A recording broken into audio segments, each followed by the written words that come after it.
এখানে আবার আসতে পেরে সম্মানিত বোধ করছি আইআইইউএমে।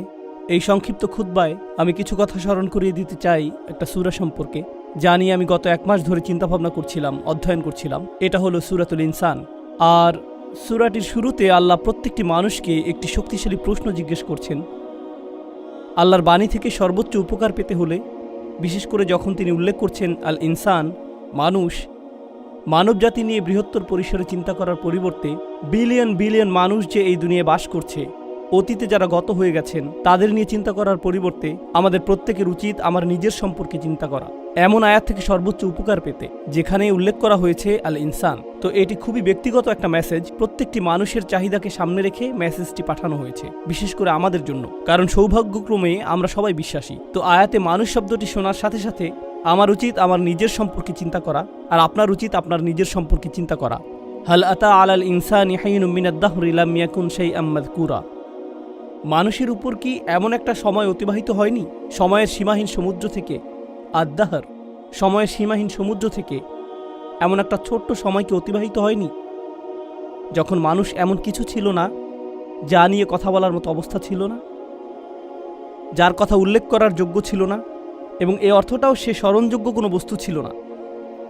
আল্লাহ আপনাকে আমাকে খুবই সহজ একটা প্রশ্ন করেছেন, এমন একটা সময় কি অতিবাহিত হয়নি যখন কেউ তোমার কথা মনে করতো না? এমন একটা সময় কি ছিল না যখন কেউ তোমার ব্যাপারে কিছু বলতো না? যদিও তোমার অস্তিত্ব ছিল, কিন্তু মানুষ তোমাকে নিয়ে কথা বলতে লজ্জা পেত, তোমার ব্যাপারে কথা বলতে তাদের অস্বস্তি লাগতো। তৎক্ষণাৎ পরবর্তী আয়াতে তিনি বললেন, তিনি মানুষকে একটি তরল পদার্থ থেকে সৃষ্টি করেছেন, এক ফোঁটা পানি থেকে, নুতফা, যা মিশ্রিত, অর্থাৎ মিশ্রিত নারী এবং পুরুষের মাঝে।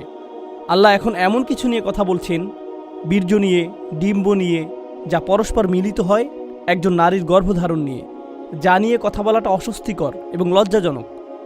তাই এটা এমন কিছু নয় যা নিয়ে আপনি হামেশাই কথা বলেন, এমন কিছু নয় যা নিয়ে নিঃসংকোচে কথা বলেন। আগের আয়াতে আল্লাহ ইতিমধ্যে বলেছেন, তোমার অবস্থা একসময় এমন ছিল যা উল্লেখ করার যোগ্য ছিল না, যা স্মরণযোগ্য ছিল না। এই আয়াতে কয়েক স্তরের অর্থ রয়েছে, আমি কয়েকটি স্তর আমার জন্য এবং আপনাদের সবার জন্য খোলাসা করে তুলে ধরতে চাই। মহাবিশ্ব, বস্তুগত বিশ্বকে আমরা যেভাবে জানি, পদার্থবিজ্ঞানীরা আমাদেরকে বলছেন এটি 13.9 বিলিয়ন বছর যাবৎ বর্তমান আছে, আর এই গ্রহটি সম্ভবত 4 বা 5 বিলিয়ন বছর যাবৎ টিকে আছে, অর্থাৎ এই গ্রহের গঠনকাল।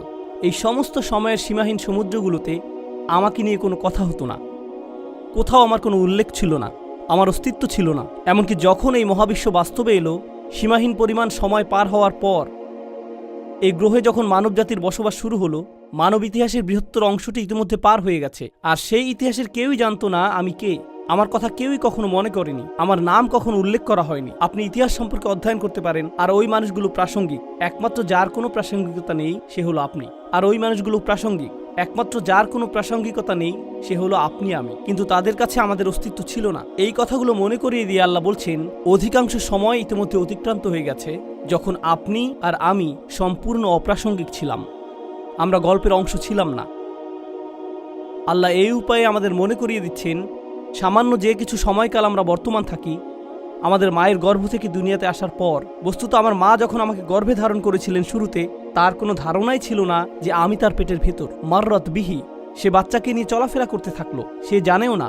এরপর যখন সে তার শরীরে পরিবর্তন লক্ষ্য করতে শুরু করলো, তখন তারা উভয়ে আল্লাহর নিকট দোয়া করতে শুরু করলো, লা ইন আতাইতানা সলিহান, যদি আপনি আমাদেরকে সুসন্তান দান করেন। তারা এমনকি জানেও না এই সন্তানটা কে। এমনকি যখন তারা স্মরণে আনতো, আমার মা আমার সম্পর্কে ভাবতেন যখন আমি তার পেটে ছিলাম, উনি জানতেন না আমি কে, উনি আমাকে নিয়ে যথাযথভাবে ভাবতে পারতেন না। শুরুতে উনি জানতেন না আমি কি ছেলে নাকি মেয়ে, উনি জানতেন না আমি কোন ধরনের সন্তান হব, কি কি গুণাবলী থাকবে, উনি কিছুই জানতেন না। কিন্তু এমনকি এই দুনিয়াতে আমার আগমনের পরে, এই ধরায় আমার পদার্পণের পরেও একটি জিনিস আপনারা লক্ষ্য করবেন, মানবজাতির নকশা অনুসারেই মানুষের জন্য ব্যবহৃত একটা শব্দ হলো ইনসান, আর ইনসানের একটি উৎপত্তিগত শব্দ হলো উনস, আর উনস মানে ভালোবাসা এবং মায়া মমতা। মানুষ শুধু ভালোবাসা প্রদান করে না, তারা ভালোবাসা গ্রহণও করতে চায়, তারা মায়া মমতা পেতে চায়। সেজন্য বাচ্চাকাল থেকেই যে মুহূর্ত থেকে সে নিজের সম্পর্কে কিছুটা সচেতন হতে শুরু করে, মা যদি বাচ্চার দিকে না তাকায়, আম্মু আম্মু আম্মু আম্মু, আপনাদের যাদের ছোট বাচ্চা আছে ব্যাপারটা জানেন ইতিমধ্যে, বাচ্চাদের মনোযোগ প্রয়োজন, তারা সর্বদা এর খোঁজ করে। এরপর আরেকটু বড় হয়ে উঠলে তারা কিছু একটা একে আপনাকে দেখাতে চায়, কারণ তারা আপনার মনোযোগ চায়, তারা স্বীকৃতি চায়। দেখো আমি কি জামা পরেছি, দেখো আমি কি এঁকেছি, দেখো আমি কি করতে পারি। বাচ্চাটা এখনো লাফ দিতে পারে না, উপরের দিকে একটুখানি লাফ দিয়ে বলে আমাকে দেখো, দেখেছো, আবার দেখো। কারণ তার নিজের জন্য ওই মনোযোগটুকু দরকার। সে মাজকুর হতে চায়। সূরা ইনসানের প্রথম আয়াতে উল্লেখিত শেষ শব্দটি মাজকুর। মাজকুর মানে যার কথা উল্লেখ করা হয়, যার নাম স্মরণে আনা হয়। এটি মানব প্রকৃতির ভিতরে স্থাপন করে দেয়া হয়েছে। আর এভাবে বড় হতে থাকেন। কিশোর বয়সে পৌঁছলে আপনি সুন্দর সুন্দর জামা কাপড় পরতে চান, আকাঙ্ক্ষা করেন নিজেকে যেন সুন্দর দেখায়, কারণ আপনি সবার নজরে পড়তে চান, দৃষ্টিতে পড়তে চান, এবং মাজকুরও, নিজের উল্লেখও চান। আশা করেন মানুষ যেন আপনাকে নিয়ে কথা বলে। আরও বড় হতে থাকলে, এখন আপনি বিশ্ববিদ্যালয়ে পড়েন, আমি জানি এখানে সমাবর্তন হতে যাচ্ছে, গ্র্যাজুয়েট হওয়া অনেক বড় একটা ব্যাপার। কি হয় যখন ছাত্ররা তাদের সার্টিফিকেট পায়? অনেকে ইনস্টাগ্রামে এবং ফেসবুকে তাদের সার্টিফিকেটের ছবি আপলোড করবে। আপনি ছাড়া কেউ, যারা কোনো পরোয়া করে না, কিন্তু আপনার ভেতরে আছে মাজকুর হওয়ার আকাঙ্ক্ষা। মানুষ যেন আপনার নাম উল্লেখ করে এমন একটা চাহিদা। মাশাআল্লাহ, অভিনন্দন, কংগ্রাচুলেশনস। আমাদের জীবনটাই কেটে যায় স্বীকৃতি খুঁজতে খুঁজতে। এমনকি মানুষ যখন বিয়ে করে, স্ত্রী স্বামীর কাছ থেকে স্বীকৃতি পাওয়ার আশায় থাকে, আবার স্বামীও স্ত্রীর কাছে স্বীকৃতি পাওয়ার আশায় থাকে। আমরা আমাদের পিতামাতাকেও সন্তুষ্ট করতে চাই। যখন গ্র্যাজুয়েট হন, সবাই আপনাকে অভিনন্দন জানাচ্ছে, কিন্তু আপনি আপনার বাবার কাছে মাজকুর হতে চান। বাবা, আমি পাশ করেছি। বাবা, আপনার ছেলে পাশ করে ফেলেছে। বাবা, ছবিগুলো দেখেছেন? বাবার কাছ থেকে এই অভিনন্দনটা আপনি পেতে চান, অথবা আপনার মায়ের কাছ থেকে। কারণ সবসময় এমন বিশেষ কেউ থাকে যার কাছে আমরা স্মরণীয় হয়ে থাকতে চাই। জানেন, এখন বহু স্টাডি থেকে জানা যায় মানুষ এখন অনেক বেশি নিঃসঙ্গ এবং একাকিত্ব ফিল করে ইতিহাসের অন্য যে কোনো সময়ের তুলনায়। ব্যাপারটা কৌতূহল জাগ্রত করে। একবার আমি একটা ইসলামিক স্কুলে গিয়েছিলাম, অন্য একটা মুসলিম দেশে। আমি একদল বালক বালিকার উদ্দেশ্যে বক্তব্য দিয়েছিলাম। এক পাশে ছিল প্রায় 300 থেকে 400 বালক এবং অন্য পাশেও ছিল প্রায় 300 থেকে 400 বালিকা, 13-14 বছর বয়সের। আমি একটা বক্তব্য দিয়েছিলাম, প্রিন্সিপাল এবং অন্যান্য শিক্ষকরাও সবাই সেখানে উপস্থিত ছিল। তো তারা একটি প্রশ্নোত্তর সেশনের আয়োজন করেছিল। 800 ছাত্রছাত্রী রুমের ভেতর, কেউ কোনো প্রশ্ন জিজ্ঞেস করলো না। আমি তখন বললাম, তারা প্রশ্ন জিজ্ঞেস করছে না কারণ পুলিশ তাদের দিকে তাকিয়ে আছে, শিক্ষকেরা সেখানে, প্রিন্সিপাল সেখানে, ক্যামেরাম্যান সেখানে। তারা লজ্জা পেতে চায় না। তাই আমি কি করব? আমি সমাবেশের ভেতরে চলে যাব এবং এই বাচ্চাগুলোর সাথে কথা বলবো। কোনো ক্যামেরা থাকবে না, মাইক্রোফোন থাকবে না। আমি ভেতরে গেলাম ছাত্রীদের সেকশনে, শুধু ছাত্রীগুলোর সাথে কথা বলেছিলাম 2 ঘন্টা যাবত। তাদের প্রশ্নের যেন আর শেষ নেই। অন্য পাশে ছেলেদের সেকশনে আরও 2 ঘন্টা, তাদেরও প্রশ্নের কোনো শেষ নেই। আর সবচেয়ে কমন প্রশ্নটি ছিল, সব সময় একাকিত্ব ফিল করলে কি করব? যদি নিজের সরব উপস্থিতি না থাকে তখন কি করব? যদি কেউ আমাকে না দেখে? মানুষের এমন গভীর এক আকাঙ্ক্ষা আছে মাজকুর হওয়ার, যে এক টিনেজার অন্যান্য বন্ধুদের অনলাইনে দেখে, তখন ভাবে আমার তো একটা অ্যাকাউন্ট নেই, আমার তো এত এত ফলোয়ার নেই, মানুষ তো আমাকে দেখছে না, আমি তো মাজকুর নই, আমার আরেকটা ছবি তোলা উচিত। না, ফিল্টার পরিবর্তন করি, না অন্য কিছু করা দরকার, ব্যাকগ্রাউন্ড পরিবর্তন করলে ভালো হবে, লাইটটা আর একটু ভালো হতে পারত।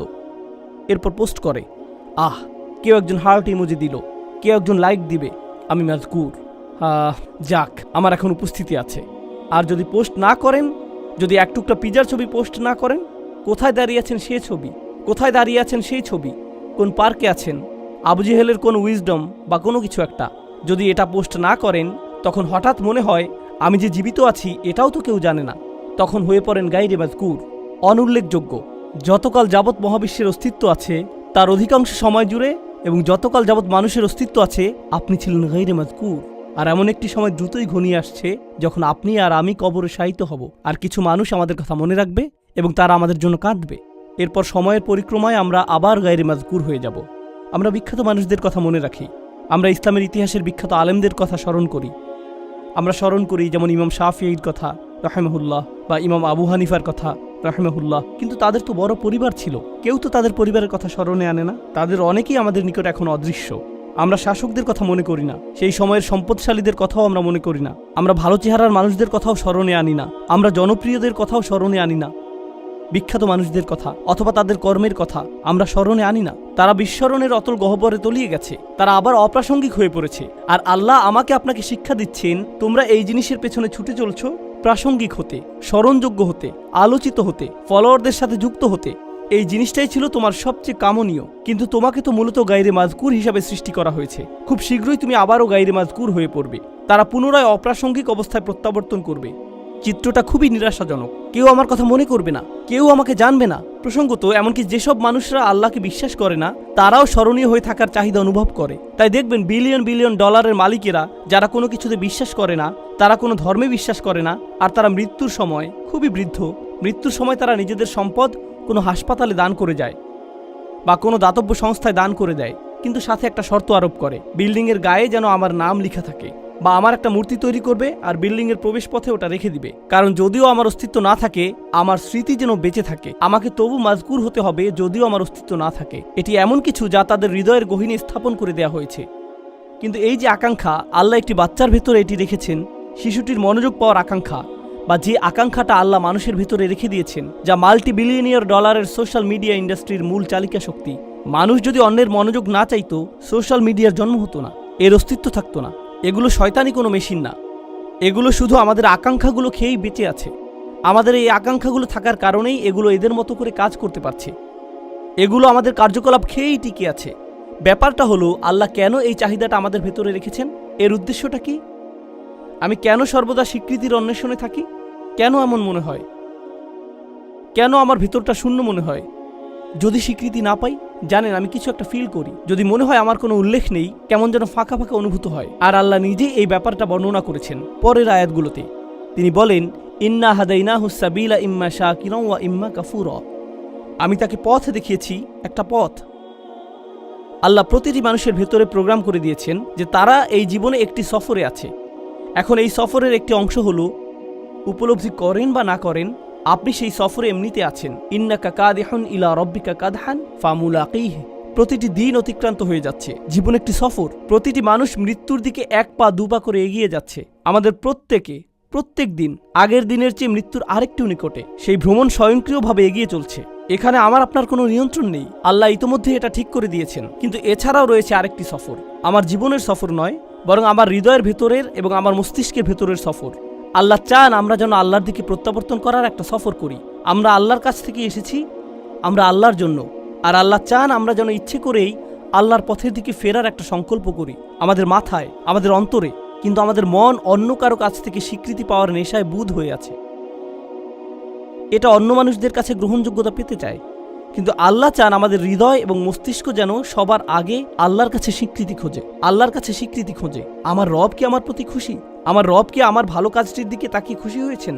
আমার এই সেবা দেখে কি আমার রব খুশি হয়েছেন? আমি কি আমার জীবন এমনভাবে অতিবাহিত করেছি যে একদিন যখন এই ভ্রমণের সমাপ্তি হবে, তখন তার সাথে আমার সাক্ষাতের সুযোগ হবে? তিনি বলেন, ইম্মা শাকিরান। আল্লাহ মানুষকে এই সফরে এগিয়ে যাওয়ার সামর্থ্য দিয়ে সৃষ্টি করেছেন। আপনি আমাদের প্রত্যেকের জন্য রয়েছে দুইটি পছন্দের বিষয়। হয় আমরা কৃতজ্ঞ, অথবা আমরা চরম অকৃতজ্ঞ। ইম্মা শাকিরান ওয়া ইম্মা কাফুরা। চলুন সাধারণ ভাষায় কৃতজ্ঞতার অর্থ বোঝার চেষ্টা করি কিছুটা। যদি আমি আমার ছেলেকে একটি বাইসাইকেল কিনে দেই, আর সে বলল, থ্যাংক ইউ, ধন্যবাদ বাবা। আমি তাকে বাইসাইকেল কিনে দিলাম, কিন্তু সে জীবনেও এটাতে চড়েনি। সে বাড়ির এক পাশে এটি ফেলে রাখলো, কাপড় দিয়ে মুড়িয়ে রাখলো। এখন ওই থ্যাংক ইউর কোনো অর্থ নেই। কেন? কারণ সে যদি সাইকেলটি প্রতিদিন চালাতো, পরিষ্কার করত, প্রতিদিনের যত্ন নিত, তখন আমি বলতাম আমার ছেলে সাইকেলের জন্য কৃতজ্ঞ। কিন্তু সে যদি কখনো এটি ব্যবহার না করে ফেলে রাখে, সে যতই সাইকেলের জন্য ধন্যবাদ দিক না কেন, এটা কোনো ব্যাপার না। সাইকেলটা যে পড়ে থেকে ধুলাবালি সংগ্রহ করছে, তাই তার কথাগুলো ফাঁকা বুলি ছাড়া আর কিছুই না। এর নাম কৃতজ্ঞতা নয়। সহজে বোঝা গেল তো? যখন আল্লাহ আমাকে হেদায়েত দিয়েছেন, আল্লাহ আমাকে এই জীবনের একটি লক্ষ্য দিয়েছেন, আর আল্লাহ বলছেন, তুমি কি এই হেদায়েতের জন্য কৃতজ্ঞ হবে? আমি কি সেই হেদায়েতের জন্য কৃতজ্ঞ হব নাকি হব না? তার মানে আল্লাহ আমাকে যা দিয়েছেন, যদি আমি তা ব্যবহার না করি, যদি আমি তা জীবন চলার পথে কাজে না লাগাই, তখন আমি যত খুশি আলহামদুলিল্লাহ বলতে পারি, এটা অর্থহীন। আমি তো উপহারটি ব্যবহার করছি না, আমি কোনোভাবেই এটি কাজে লাগাচ্ছি না। এটাই হলো ইম্মা শাকিরান ওয়া ইম্মা কাফুরা। অসাধারণ সুন্দর একটা ব্যাপার আছে, যেদিকে আমি আলোচনার মোড় ঘুরিয়ে নিতে চাই। জানেন, এই একই সূরাতে, সূরাতুল ইনসানে পরের দিকে একেবারে সমাপ্তিতে আল্লাহ বর্ণনা করছেন, না বরং শেষের অংশে আল্লাহ জান্নাতি মানুষদের বর্ণনা দিয়েছেন। আল্লাহুম্মা আদখিলনা ফি জান্নাতিক। দোয়া করছি আল্লাহ যেন আমাদের তার জান্নাতে প্রবেশ করান। আমরা যখন আল্লাহর জান্নাতে প্রবেশ করব, পরিশেষে এমন একটা সময় আসবে, আল্লাহ যার বর্ণনা দিয়েছেন এভাবে, তার প্রতি বিশ্বাসীদের পোশাক পরানো হবে বিশেষ ধরনের, হুল্লু আসাউইরা মিন ফিদ্দাহ, তাই না? তিনি বলছেন, আলিয়াহুম সিয়াবু সুন্দুসিন খুদরুম ওয়া ইস্তাবরাক ওয়া হুল্লু ওয়াসাউইরা মিন ফিদ্দাহ। তাদেরকে বিভিন্ন ধরনের সিল্কের তৈরি পোশাক পরানো হচ্ছে, হাতে বিশেষ ধরনের ব্রেসলেট পরানো হচ্ছে। মনে করতে পারেন রোলেক্স ঘড়ির মতো কিছু। বিশেষ ব্র্যান্ডের ঘড়ি পরানো হচ্ছে, হাতে ব্রেসলেট পরানো হচ্ছে, সুন্দর জামা পরানো হচ্ছে। কেন তাদের স্পেশাল পোশাক পরানো হচ্ছে? ভালো পোশাক পরেন কারণ বিশেষ কোনো অনুষ্ঠানে যোগ দিতে যাচ্ছেন, তাই না? আপনি উত্তম পোশাক পরেন যখন বিশেষ কারোর সাথে সাক্ষাৎ করতে যান। ঠিক একই আয়াতের পরের অংশে তিনি বলেন, ওয়াসাকাহুম রব্বুহুম শারাবান তাহুরা, আর তাদের রব আল্লাহ তাদেরকে পবিত্র ড্রিঙ্কস পান করতে দিবেন। আপনারা সরাসরি আল্লাহর সাথে সাক্ষাৎ করতে যাচ্ছেন। আপনাকে বিশেষ পোশাক পরানো হচ্ছে জান্নাতে, কারণ আপনি আল্লাহর সাথে সাক্ষাৎ করতে যাচ্ছেন। এখন জান্নাতে যখন আল্লাহর সাথে আপনার সেই সাক্ষাৎটি হবে, আল্লাহ আমাদের সবাইকে তার সাথে সেই সাক্ষাৎটি করার সৌভাগ্য দান করুন। যখন সেই সাক্ষাৎটি হবে, তিনি আমাদের একটা ড্রিঙ্কস দিচ্ছেন, সুস্বাদু পানীয় দিচ্ছেন। আর যখন পবিত্র পানীয় আমাদের দিচ্ছেন, তিনি তখন আমাদের সাথে কথা বলছেন, ইন্না হাযা কানা লাকুম জাযাউন ওয়া কানা সাঈকুম মাশকুরা। এটিই তোমাদের বেতন, এটি তোমাদের পুরস্কার, আর তোমাদের কর্মপ্রচেষ্টা ছিল প্রশংসাযোগ্য। তোমাদের চেষ্টাগুলো স্বীকার করে নেওয়া হলো। অর্থাৎ মানুষকে সৃষ্টি করা হয়েছে উল্লেখের অযোগ্য করে। মানুষ মরে যায়, এরপর অন্যরা হয়তো কিছুকাল তাদেরকে মনে রাখবে অথবা রাখবে না, কিন্তু আল্লাহ বলছেন মহাবিশ্বের বয়সের চেয়েও বেশি সময় ধরে এবং যতকাল যাবৎ আকাশসমূহ এবং পৃথিবী বর্তমান আছে তার চেয়েও বেশি সময় ধরে আল্লাহ আমার চেষ্টাগুলোর কথা মনে রাখবেন। আল্লাহ তার স্বীকৃতি দিবেন। আল্লাহ বলবেন, তুমি উত্তম প্রচেষ্টা দেখিয়েছো আর তার পুরস্কার তুমি এখন পাচ্ছ। আল্লাহ আমার স্বীকৃতি দেবেন, আমি তখন মাজকুর হয়ে যাব আল্লাহর নিকট। আল্লাহ নিজে আমার উল্লেখ করবেন। আমরা যে আল্লাহর জিকির করি, এটি একটি দিক। আর এই আয়াতে আল্লাহ আপনার জিকির করছেন, তিনি আপনার কথা উল্লেখ করছেন, তিনি আপনার প্রচেষ্টাগুলোর কথা মনে করছেন, তিনি আপনার চেষ্টাগুলোর স্বীকৃতি দিচ্ছেন। তো এখন আমি আমার চাহিদা সম্পর্কে শিখলাম যে এটা বৈধতা চাই, আমার স্বীকৃতি পাওয়ার চাহিদা, আমার উল্লেখ পাওয়ার আকাঙ্ক্ষা।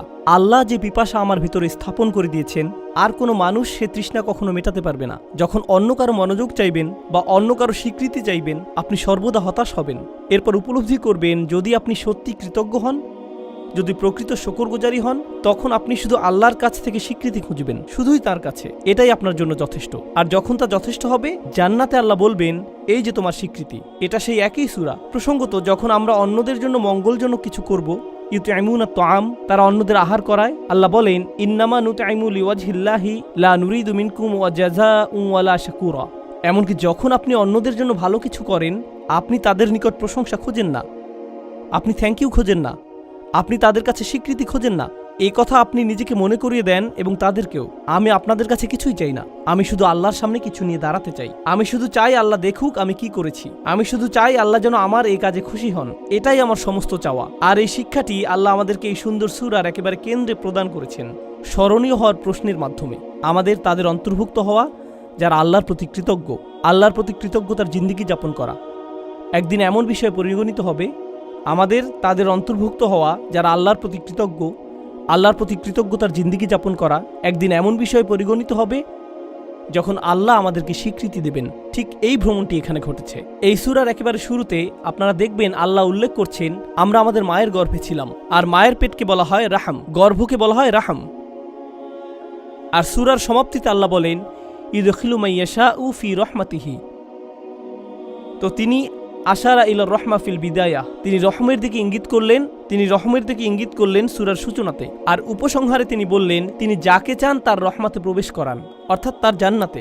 ঠিক যেভাবে আপনার প্রতিটি চাহিদা পূরণ করা হচ্ছিল আপনার মায়ের রাহমের ভিতরে, সেটা ছিল রাহমের প্রথম এপিসোড। আর রাহমের শেষ এপিসোড আমার আপনার জন্য অপেক্ষা করছে, আর তা হলো আল্লাহর রাহমা আসলে, আর তা হলো জান্নাতে প্রবেশ। আল্লাহ আমাদের সবাইকে তার জান্নাত প্রদান করুন। আপনাদের অনেকেই গ্র্যাজুয়েট হচ্ছেন বা গ্র্যাজুয়েট হয়ে গেছেন, পেছনে বহু স্মৃতি রেখে যাচ্ছেন, চমৎকার সব স্মৃতি, বন্ধুত্বের, শিক্ষার, অভিজ্ঞতার।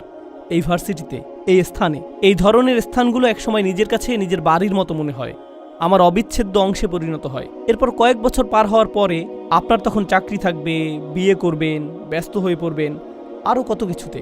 হঠাৎ একদিন সিদ্ধান্ত নিলেন নিজ ভার্সিটিতে বেড়াতে আসবেন, ঠিক শুধু অতীত স্মৃতিগুলো মনে করতে।